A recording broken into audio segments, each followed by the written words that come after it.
할렐루야. 아침에 날씨가 많이 쌀쌀한데 이렇게 새벽에 나오신 우리 많은 성도님들, 그리고 또한 특별히 온라인으로 또 예배 드리시는 우리 많은 성도님들, 주님의 이름으로 사랑하고 축복합니다. 아멘. 우리 옆에 분들과 인사 한번 하시겠습니다. 올 한 해도 승리하셨습니다. 축복합니다. 인사하겠습니다. 올 한 해도 승리하셨습니다. 축복합니다. 예. 오늘 또 말씀을 통해서 말씀을 깨닫는 지혜와 또한 응답받는 기도의 은총이 우리 모두에게 넘치게 될 줄 믿습니다. 아멘. 오늘은 어제 이어서 열왕기하 13장과 사도행전 7장 14절부터 29절 말씀을 가지고 함께 나누도록 하겠습니다. 오늘 본문에 보면은 또 왕이 바뀝니다. 새로운 왕이 등장을 합니다. 그런데 새로운 왕이 등장을 하는데 전혀 기대를 안 하시죠.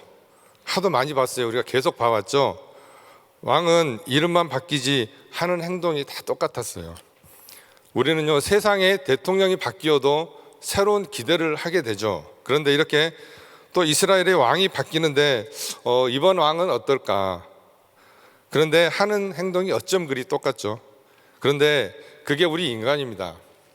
그게 사람이에요. 사람은 이름이 바뀌고 얼굴이 바뀌는데 하는 행동이 쉽게 바뀌지가 않습니다.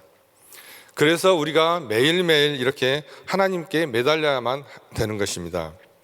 부모가 지은 죄를 자녀가 짓고요, 자녀가 지은 죄를 그 후대가 또 짓습니다. 그리고 조상의 죄를 그 후손이 반복해서 짓고요, 그러면서도 부끄러운 줄 모르고 계속해서 죄를 짓습니다. 그런데 그 죄가 우리를 이끌어 가는데 우리는 전혀 불편하지 않아요. 왜 그렇죠? 하나님의 형상으로 지음받은 우리가 이 땅에 너무나 많이 동화되어 버렸어요. 이 세상에 너무 많이 물들어 버린 겁니다.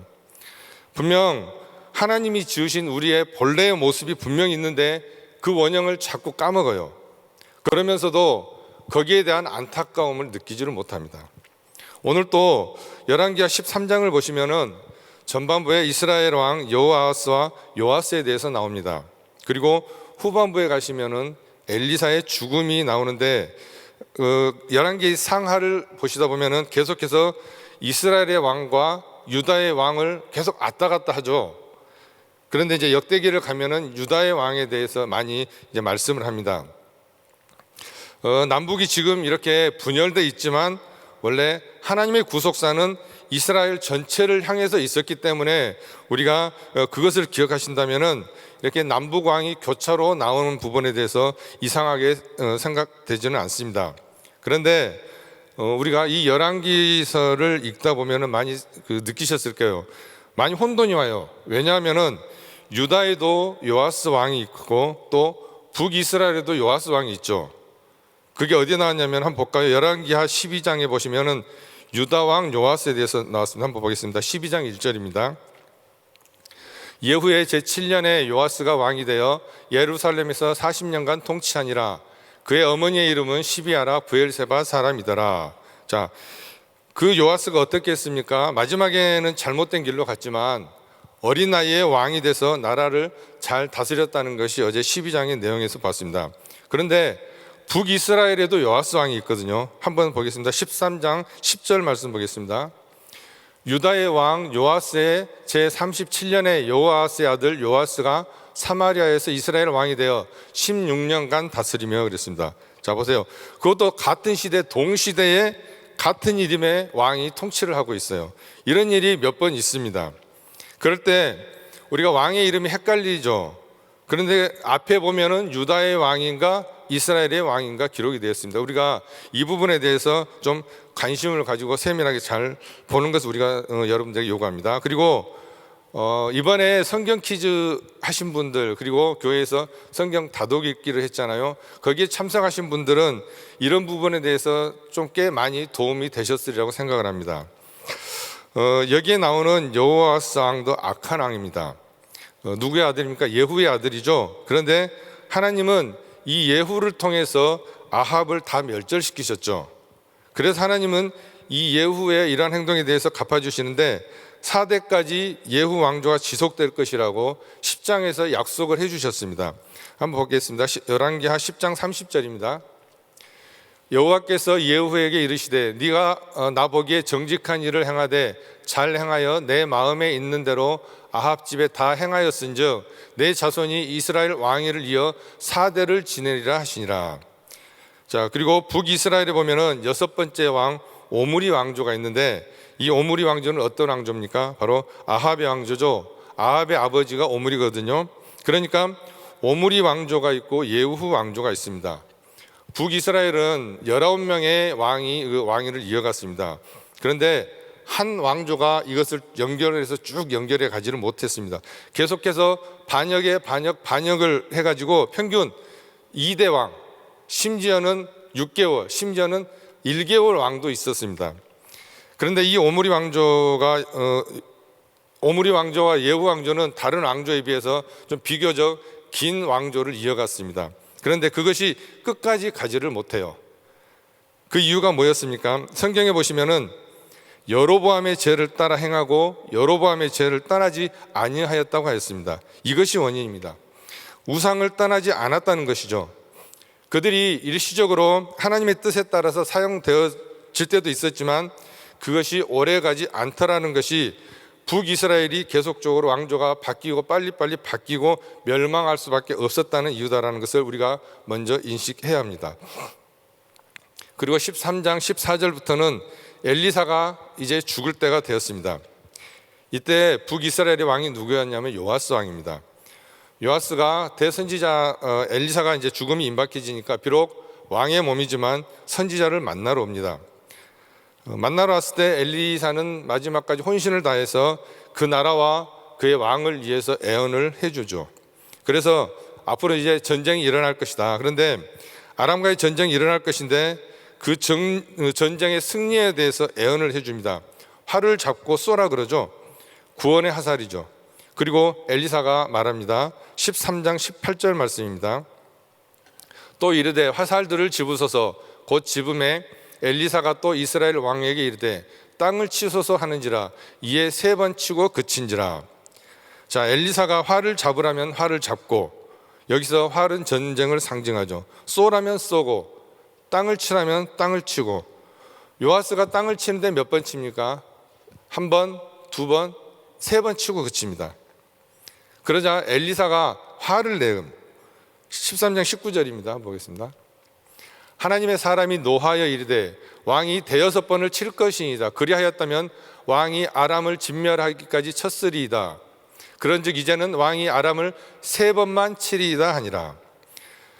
자, 여기 보면은 엘리사의 아주 흥미로운 영성을 볼 수 있습니다.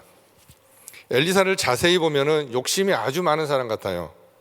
영적인 욕심이 아주 많은 사람입니다. 그 스승 엘리야를 떠나지 않고 요단까지 쫓아오면서 요구했던 게 무엇이었죠? 바로 당신 그 엘리야가 가졌던 영감의 갑절을 내게 주소서, 그런 요구를 했었죠. 장자의 몫을 요구했었습니다. 그 결과는 어땠습니까? 그 요구대로 받았죠. 그렇죠.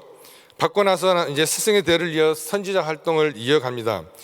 기적을 일으킬 때도 열왕기하 3장에 보시면은 이스라엘과 남유다와 애굽까지 연합을 해서 모압과 전쟁을 할 때 그 무리 없는 공경을 취할 때가 있었습니다. 그런데 그때 엘리사는 무엇을 요청합니까? 개천을 파라 그러죠. 몇 개 파라 그래요? 많이 파라 그래요. 거기서도 개천을 파라. 그런데 많이 파라고 요구합니다. 그리고 그 다음 장 열왕기하 4장에 보시면 선지생도의 아내가 비청산 때문에 고민을 할 때 그에게 무엇을 요청합니까? 이웃에게 가서 그릇을 빌려오라고 합니다. 하나 빌려오라고 합니까? 아닙니다. 많이 빌려오라고 그래요. 엘리사는 이렇게 많이를 좋아해요. 엘리사는 이렇게 특색이 많이입니다. 엘리사는. 이것이 육적인 욕심이 아니고 영적인 욕심이라는 것이 바로 우리를 감동케 하는 것입니다.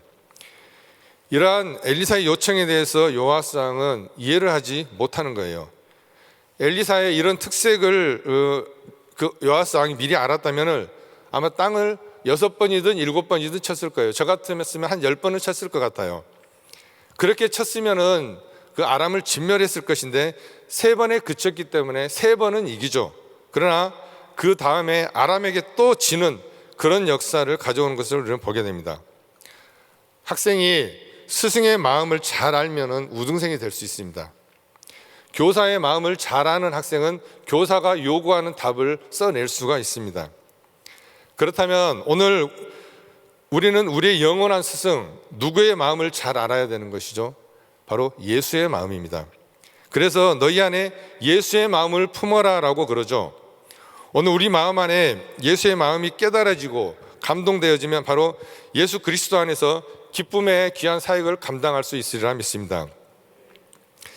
사도행전 7장 14절부터 29절까지의 말씀은 스데반 집사의 설교의 한 부분으로서 정말 하나님께서 아브라함에게 약속하신 때가 가까워져서 이제 이스라엘 백성이 애굽에서 번성하여졌다는 그러한 내용입니다.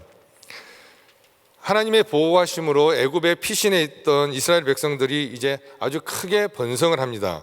그러나 요셉을 알지 못하는 애굽의 새로운 왕이 이스라엘을 핍박합니다. 하나님께서는 그 고통 중에 있는 이스라엘을 구원하시기 위해서 구원자 모세를 보내시죠. 이와 같은 일은 하나님께서 아브라함에게 이미 약속하신 바로 그 때가 가까웠기 때문에 행하시는 것입니다. 하나님이 어떤 방식으로 그 약속을 이루셨는가 하는 것을 오늘 본문에서 스데반의 입을 통해서 다시 한번 듣게 됩니다. 사도행전 7장 20절을 보시면은 그때에 모세가 났는데 하나님 보시기에 아름다운지라 그의 아버지 집에서 석 달 동안 길리더니 그랬습니다. 모세는 하나님 보시기에 아름다운 아이였습니다. 그의 외모뿐만 아니라 그의 존재 자체가 하나님의 마음을 흡족하게 했던 것입니다. 그를 통해서 정말 하나님은 이스라엘을 구원하실 계획을 이미 가지고 계셨기 때문에 미래를 내다보시고 기뻐하셨던 것입니다. 이스라엘의 어린 사내 아이들이 나자마자 모두 죽임을 당하는 그런 상황 속에서 모세는 바로의 딸에 의해서 바로의 궁전에서 가장 안전하게 왕자와 같이 길러집니다. 여러분, 하나님의 섭리는 이와 같이 어떠한 상황 속에서도 중단이 없고 차질 없이 진행되고 있다는 것입니다. 아멘이시죠? 지금의 팬데믹이 아니라 이보다 더한 어떠한 상황이 오더라도 하나님은 하나님의 일을 하십니다. 하나님은 하나님의 약속을 하나님의 때에 하나님의 방법으로 행하십니다. 모세는 나이 40세가 되었을 때 이제 그의 백성을 돌아보고자 하는 마음이 생겼습니다. 자기 동포가 원통한 일을 당하고 있을 때 그걸 보고 애굽 사람을 죽입니다. 그리고 다음 날 자기 동포들끼리 싸우는 것을 보고 중재하려고 했을 때 오히려 그들은 모세를 거부합니다. 사도행전 7장 25절을 보겠습니다. 그는 그의 형제들이 하나님께서 자기의 손을 통하여 구원해 주시는 것을 깨달으리라고 생각하였으나 그들이 깨닫지 못하였더라. 모세는 마음속에 정말 하나님께서 자신을 구원자로 세우셨다는 것을 확신하게 됩니다. 그러나 백성들이 이 사실을 바로 인정하게 되는 것은 아니었습니다. 그 이스라엘의 영적인 무지는 하나님께서 준비하신 구원자를 거절합니다. 모세는 이것 때문에 40년 동안 긴 세월이라는 그 40년 동안 긴 세월을 광야에서 생활하게 됩니다. 하나님의 때는 이렇게 긴 기다림 가운데 또 온다는 것을 우리는 또 한번 배웁니다.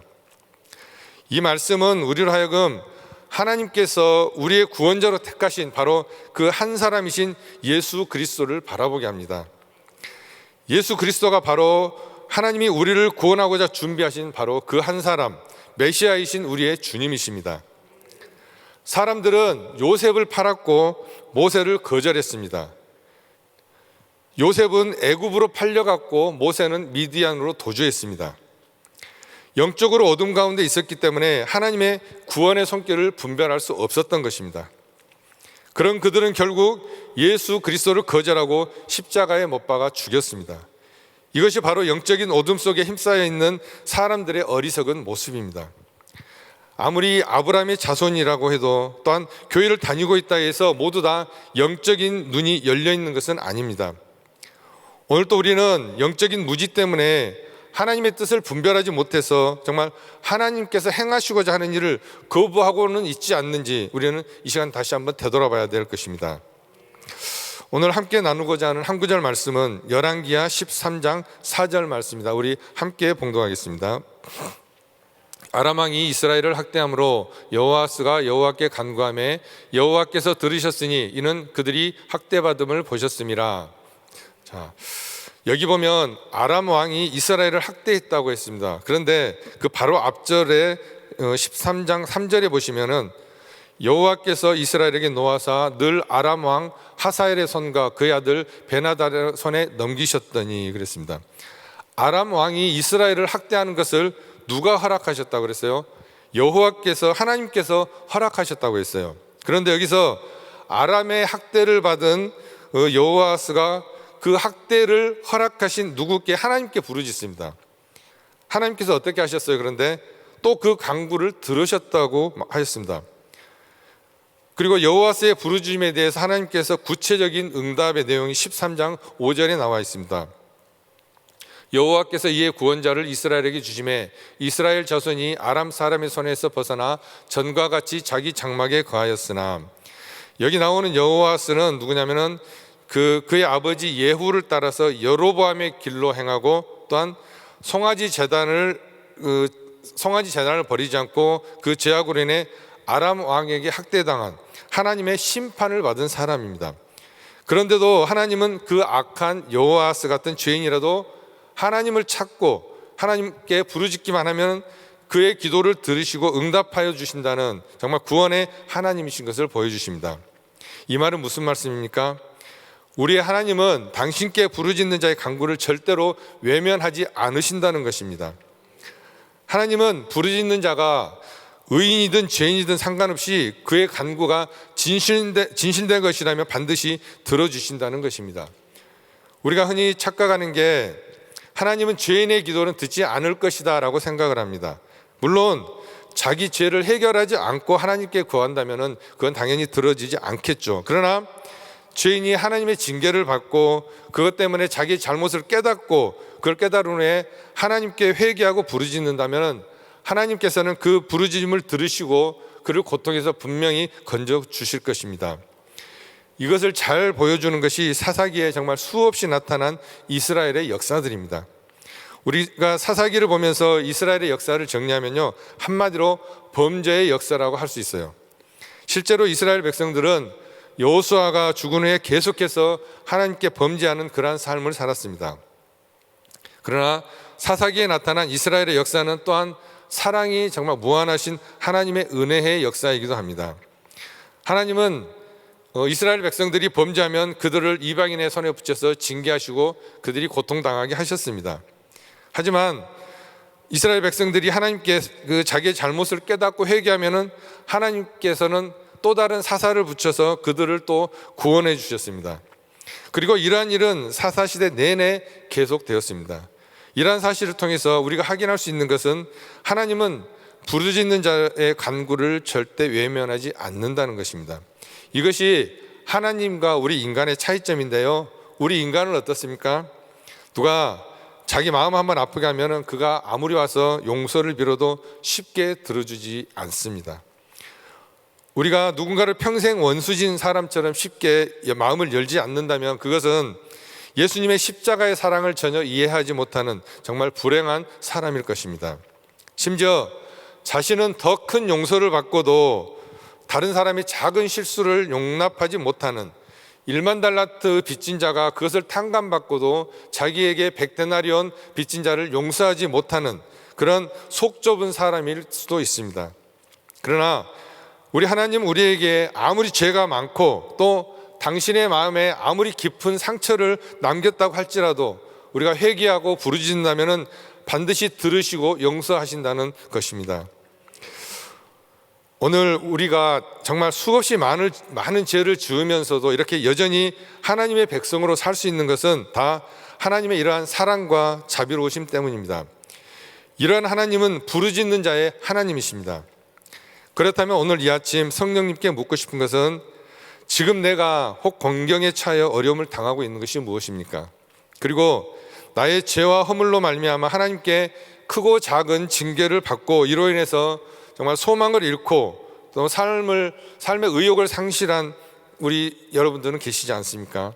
혹 내가 아니라도 우리 주변의 원인 모를 위기와 아픔의 고통을 당하면서 정말 깨닫지 못하고 하나님을 두고 원망하는 그런 불쌍한 형제와 이웃은 있지 않습니까? 우리는 묻고 스스로 자문자답하는, 정말 주변을 점검하며 확인해 볼 필요가 있을 것입니다. 그래서 하나님의 사랑과 긍휼의 성품을 의지해서 하나님께 엎드려 솔직하게 우리는 부르짖어야 될 것입니다. 시편 34편 6절 보겠습니다. 6절에는 이 곤고한 자가 부르짖음에 여호와께서 들으시고 그의 모든 환난에서 구원하셨도다. 우리의 죄가 아무리 크다 해도 우리 사람의 생각으로는 도저히 용서받을 수 없는 그러한 죄를 짓고 고통을 당하고 있다고 해도 전능하신 하나님께 나의 간구하며, 정말 나의 모든 것을 간구하며 정말 긍휼을 원한다면 하나님께서 분명히 들어주실 것입니다. 하나님께서는 분명히 모든 것을 보고 듣고 알고 정말 이해하고 계시기 때문에 다시 우리를 새롭게 회복시켜 주실 것입니다. 이러한 하나님의 사랑과 은혜를 체험하는 저와 여러분 되시기를 주님의 이름으로 축원합니다. 기도하겠습니다. 하나님, 북이스라엘의 5번째 왕조 11번째 왕 여호아스는 그 아버지가 예후였고 그의 이름은 여호와께 붙드셨다. 정말 훌륭했습니다. 그는 뭔가 기대를 모으는 왕이었습니다. 그러나 그는 여전히 여로보암의 길로 갔고 그 길을 떠나지 않았고 그 죄 가운데 살다가 결국 그 죄 가운데 죽었습니다. 주님, 우리의 모습은 어떻습니까? 기대를 모으며 시작했지만 그 기대를 저버리고 죄 가운데 죽는 모습은 아닙니까? 하나님, 사람의 마음을 따르지 않게 하시고 또한 사람의 인기를 구하지 않게 하시고 하나님의 말씀에 우리의 눈과 귀를 모으게 해 주시옵소서. 하나님 말씀에 따라 살기를 원합니다. 하나님, 내 욕심을 뛰어넘는, 내 아집과 내 계획을 뛰어넘는 하나님의 더 크신 인도하심을 보기를 원합니다. 세상의 온갖 죄가 팽배한 역사 가운데 정말 흐르는 하나님의 구원 계획을 보기를 원합니다. 주님, 우리의 답답한 인생, 죄로 물든 인생을 깨우기를 원하시는 하나님의 말씀에 우리의 길을 열고 오늘 나아가오니 주여, 우리의 안타까운 삶의 현실을 아뢰는 이 기도를 들어주시고 우리의 상황을 보아주시고 하나님 오늘 또 찾아오셔서 우리를 구원하여 주시옵소서. 오늘 또 만나는 한 영혼에게 하나님의 구원의 사랑을 증거하는 우리 모두가 되게 하여 주시옵소서. 예수님의 이름으로 기도합니다. 아멘. 우리 말씀 생각하시면서 마음속에 근심 있는 사람 박수 치시면서 힘차게 찬양합니다.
깨달으라. 아멘. 하나님께서는 끝까지 변함없이 은혜를 베풀어 주시는 좋으신 하나님이십니다.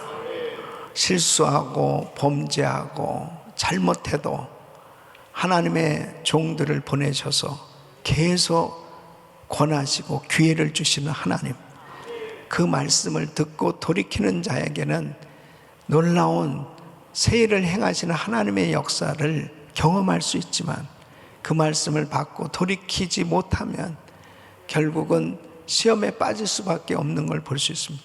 죄는 끊임없이 반복되어지는데 그 죄를 끊어버릴 수 있는 기회는 하나님의 말씀을 받고 순종할 때입니다. 하나님께서 한 해를 보내면서 새해를 맞이하는 이 시점, 다시 한번 한 해를 돌아보면서 우리들의 자신의 신앙을 점검해 볼 수 있도록 귀한 말씀을 주고 계십니다. 하나님께서는 끊임없이 우리에게 은혜를 베풀어 주고 계세요. 말씀하고 계세요. 그 말씀에 귀를 기울이고 그 말씀 그대로 순종하면 기회를 주시는 하나님 앞에 회복의 역사를 경험할 수 있습니다.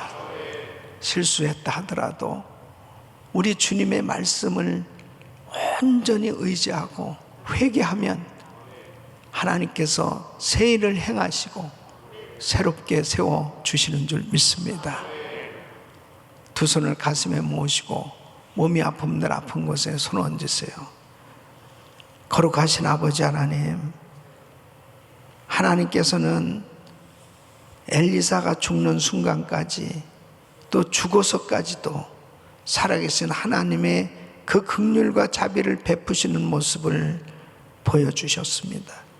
아버지 하나님, 범죄하고 실수함에도 계속해서 하나님의 종들을 세우셔서 말씀을 주고 계시는 아버지, 돌이키게 하여 주시옵소서. 깨닫게 하여 주시옵소서. 회개의 영을 부어 주시옵소서. 끝까지 기다리시고 인내하시는 자비의 하나님, 그 주님을 바라보며 믿음으로 기도할 때 아버지 하나님, 회개의 영을 더하여 주시옵소서. 정결케 하여 주시옵소서. 하나님께서 오늘도 우리에게 말씀을 주시고 오늘도 깨닫게 하시는 아버지, 오늘 이 말씀을 듣는 모든 성도들 돌이키게 하여 주시옵소서. 하나님을 바라보며 믿음으로 나아가게 하여 주시옵소서. 기회를 주시는 하나님 앞에 철저히 회개하며 주님 앞에 드려질 수 있도록 도와 주시옵소서. 반복되어지는 실수, 반복되어지는 범죄에도 계속해서 주님께서 말씀하시는 하나님, 참으로 한 해를 보내면서 새해는 다시 한번 결단하고 하나님의 뜻대로 살겠다고 작정하는 하나님의 사람들이 되게 하여 주시옵소서. 기회를 주시사 새 일을 행하시는 하나님의 역사를 경험할 수 있도록 새롭게 변화시켜 주시옵소서. 주여, 성탄의 계절, 이번 주일이 성탄 주일입니다. 주님 왜 이 땅에 오셔야만 했는지 다시 한번 그 성탄의 의미를 깊이 묵상하며 하나님의 놀라운 진리와 은혜로 충만한 시간 되게 하여 주시옵소서.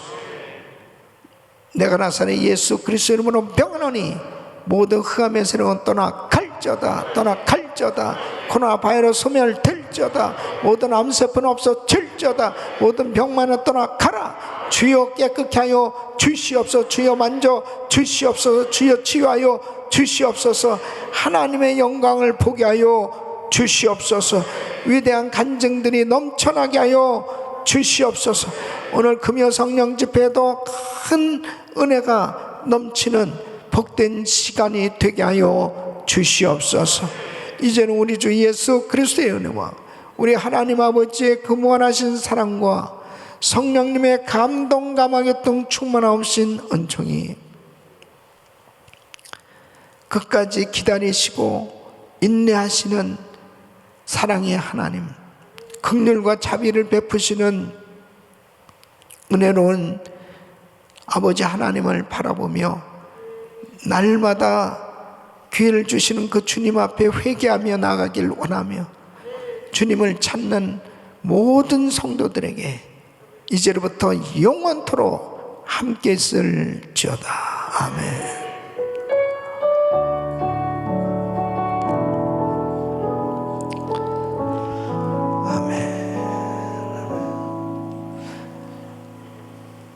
이제 오늘 저녁 금요 성령 집회에 믿음으로 다 참여하시고 위에서 기도하시길 바랍니다. 또 오늘 말씀 붙들고 기도하실 때 주님 앞에 더욱더 회개의 영을 달라고 기도하세요. 그리고 하나님 앞에 결사적으로 부르짖고 기도할 때 우리 주님께서 성령 충만함을 부어주실 줄 믿습니다. 우리 주여 부르짖고 기도합니다. 주여, 주여, 주여. 걸어가시고 전개하신 아버지 하나님.